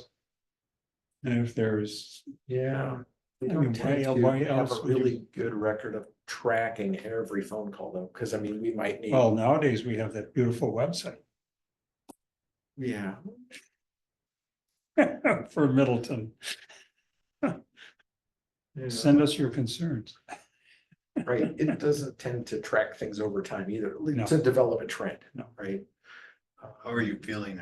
Are you getting phone calls more than the reports through the website now? I get emails too, but I get phone calls of like, oh, there was a crane under it, you should have a sign. Okay, well, what if the crane's 200 yards further away next time? It would be High Road probably. What do you Yeah, do? yes, yeah. There's always a crane Hemingway and I Yeah, mean. yeah. Cranes are where they are. And I'm not saying every time anyone sees animals, they call me, but it's one of those sporadic things, and then they expect like, oh, we'll put a sign up, and I'm like, I don't know why I would. But I also, to be fair, don't know why I wouldn't. I Mhm. just don't have any guidance there. So part of what I was thinking is, a little bit, the danger of it depends on traffic volumes. Highly trafficked roads are gonna just be inherently more dangerous when stuff wanders onto them. High-speed roads are gonna be more dangerous because it's harder to stop in time. Things with poor sight distance matter more. If you're coming around a curve or a hill, it's difficult to spot things and take appropriate action. There are a few spots like that on Pheasant Branch Road. Right. Yeah. Mhm. Where one deer crosses the road and then a fawn. And you may not actually see it because of the curve and, Or hill. or the hill, yeah. Exactly. And then, there's some of that, like, is this road surrounded by nature? Because animals tend to hang out there a little bit more. I think from a policy standpoint, for sure, conservancy area should be like deer crossing, that anyone who lives in Middleton doesn't know that conservancies don't have deer. Well, and that's the flip question. So if we say, warning deer, and they tend to run in one season, but then turtles are running in they're not running, they're crawling in a different season, do we want a deer sign or a wildlife sign? And is it gonna be static or is it gonna be foldable? Foldable tends to have better applicability, but a lot more staff work. That's what I was gonna say, that requires manpower. Yeah. You want to get another committee involved, like Conservancy Lands or Parks and Rec? It would be helpful, I They bet. they might have more expertise. Yeah. I know the Conservancy Lands, I just started on it, but they seem to know their stuff. Right. And I didn't wanna, I had that thought and then I thought, somebody gotta put something on paper first. Yeah. Cause if we hand them a blank piece of paper, it's gonna be much, much harder for them to say, oh no, we should refine this or edit that or add this. There's your piece of paper. Yeah, it's kind of written as a question. Yeah, but I mean, but Instead that's of the guidance. question to them is, can you help us develop a policy? And then we can put up signs. Or what are their policy recommendations Yeah. that we can then Yeah. meld into what our recommendation to council would be? And I'm not saying we can't do that. My hope would be that we could put pen to paper first and then have them say, you know what, 30 miles per hour is the wrong cutoff. It should be 35, or it should be 25, or we don't need 1,000 vehicles per day. 800 is a good number. They won't be that detailed, I don't think. I mean, if you're more, I'm sorry. Yeah. Go ahead, sorry. No, I'm done. Oh, Yeah, I just, to me, it's, you monitor it, and if it's a real problem, you put up a sign. Well, and even that from a staff perspective is hard to say what constitutes a real problem. I know. Because if we're waiting for crashes, it won't happen. Yeah. Right. So I think maybe what we do is we survey some neighboring municipalities around Wisconsin. See what they do, similar or survey similarly situated municipalities that say have conservancy lands or, some wildlife area, like we do in Middleton.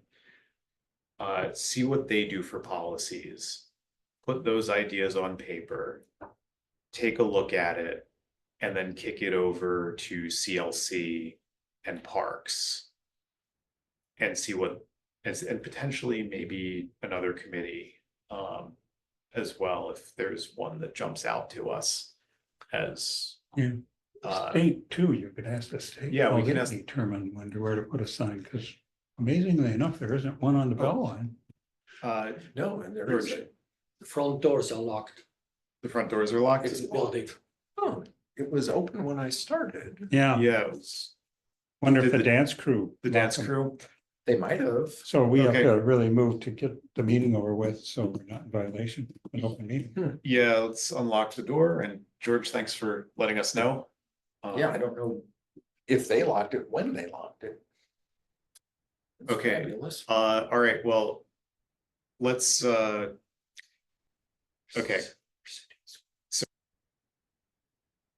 So Sean. serving other similar cities with conservancy areas near roads. yeah, Sean, if we can actually unlock that door, and then we'll just. We're aware of it now, we can just remedy it, move forward with the rest of things. Sorry, and, Okay, while Yep. he's doing that, I'm gonna run out too, okay, help him unlock it. yeah. Not really.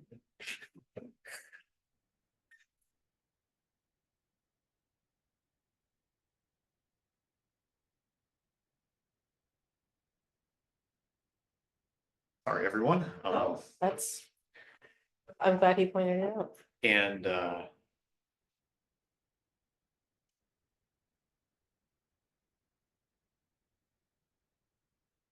out of an abundance of caution, because we do not know when this happened, we're gonna have to retake a couple votes. Just to make sure that everything we've done is Yep. actually done.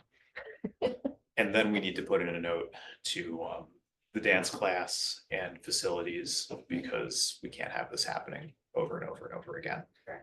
Might make sense to redo the votes in the next meeting because it may have turned people away who Yeah, that could come to the next meeting. yeah, and we've already, that's true, and since we've already deferred consideration of most of the budget, the only other vote we took was the budget.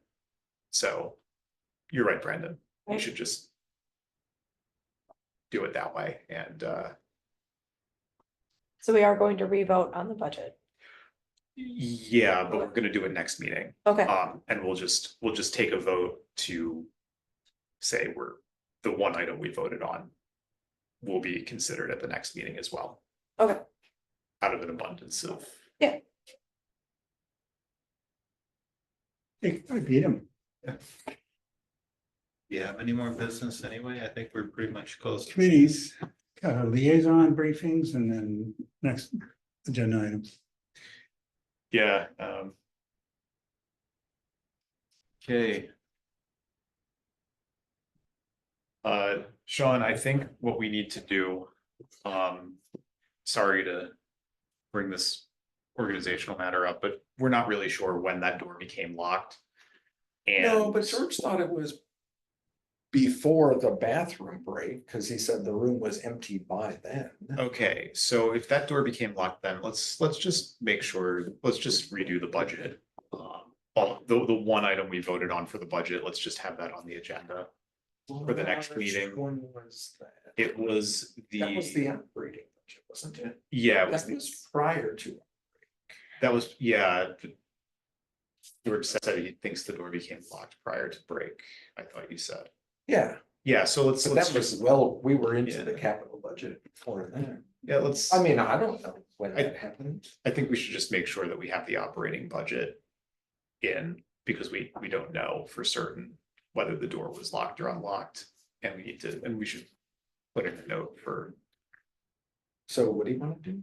I want to move to consider the operating budget at our August 12th meeting. To make sure that our vote actually was valid. Okay, There was no motion. well, there was, and You made it. We Kim moved. seconded. Okay, we moved to endorse its submittal. And we're not taking action to unendorse its submittal. We're just hoping staff brings it back for re-endorsement Correct. without direction to do that. Yeah. What Yes. could go wrong? All right. Okay, now back to policy development, wildlife signs. So before we were informed, the discussion was survey Wisconsin municipalities that are similarly situated with parks. And then once we have some lay of the land there, we send it to parks and conservancy lands and other committees that we think of that may potentially have something to say, and then we get a policy document at the end of it yeah, that we can send on or just vote to adopt, depending. sure. Yeah, we need a motion for that, John? Charles? I don't No, think so. no, I don't think we do. I think just, Yeah, we do, okay. yeah. Is there any other discussion on that item?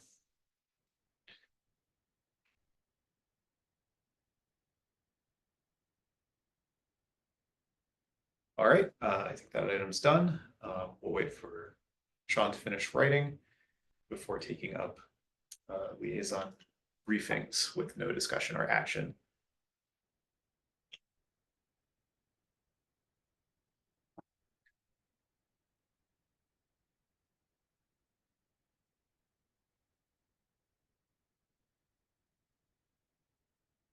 So we had, sorry, Yeah, so, Conservancy Lands. yep, Brandon, Brandon. if you had any notes? I do not have any notes from the last meeting. Okay, Carrie is absent. Don, We talked about budgets.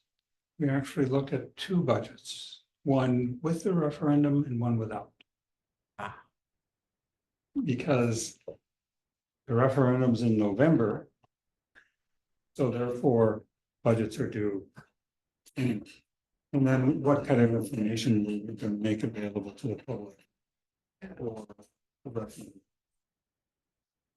And you know, who would have access to them, which is the general public. That's it. okay. Anything else? No, that was it. That was All it. right. Well, that concludes our liaison briefings agenda item. Future meeting agenda items with no discussion or action. Kim, I have none. Brandon, I have none. None. Don, none. I have none. We have reached the end of our noticed agenda. The meeting is adjourned.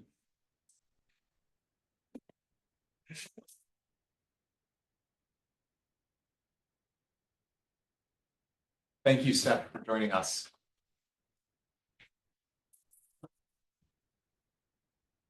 See you all in August. Yeah, August 12th seems like far, Yeah, it does. It's weird. It's almost- not. but it's not. It's because we've got that weird like fifth half week Yeah. Yeah, in. yeah. August 1st is on